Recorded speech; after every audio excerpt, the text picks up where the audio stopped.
This is the PickBits Daily Signal for Friday, July 10th, your signal in the day's tech noise. Here's the lineup. 1.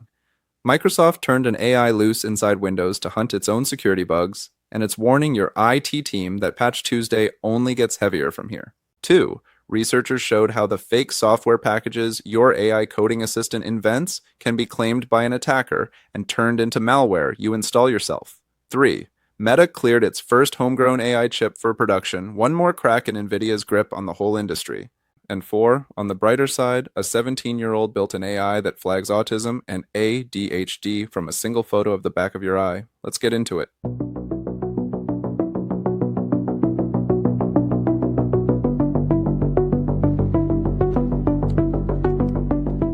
This is the PickBits Daily Signal. Story 1. Okay, this one's been building, and this week Microsoft said it out loud. It's running an AI system called MDASH across Windows itself, hunting for security holes before attackers get to them.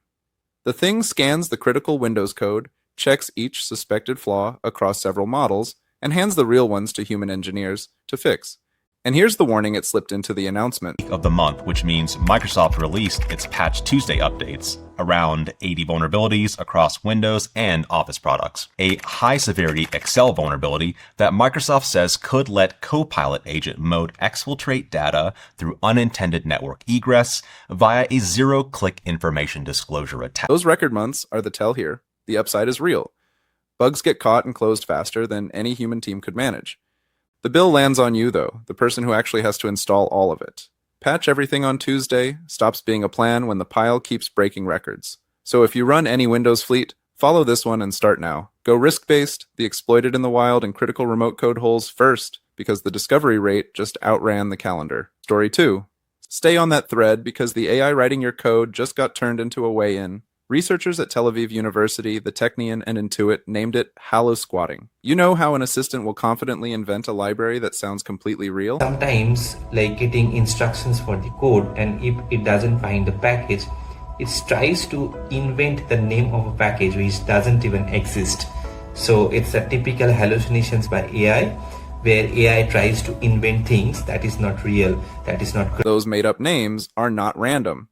The same prompt coughs up the same fake name across Cursor, Copilot, Gemini CLI, a dozen tools, and on some tasks it happens every single time. So an attacker just registers the invented name first, hides malware inside it, and waits. No phishing email, no message. You ask your assistant, it points at the package, and you run the attacker's code for them.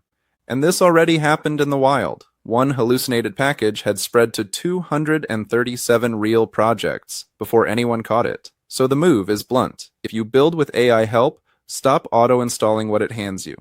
A package you cannot find in a real registry is a red flag, and send this to whoever owns your build pipeline. Story 3. Remember the running story about everyone trying to climb out from under Nvidia? Meta just took its biggest step yet. Per an internal memo Reuters got hold of, its first in-house AI chip, codenamed Iris, cleared bug testing in about 6 weeks and goes into production in September, designed with Broadcom and built over at TSMC. Here is what it's really for. To Nvidia. Meta's in-house Meta Training and Inference Accelerator, MTIA, project has made progress, but Zuckerberg isn't satisfied with the pace.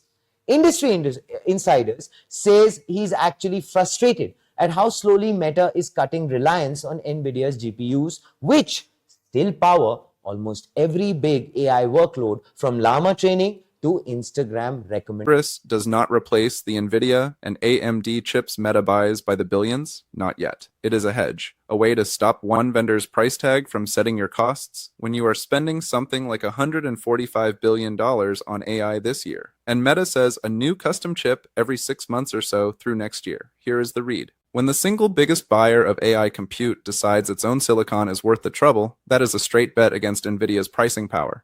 Follow this if you budget cloud or compute.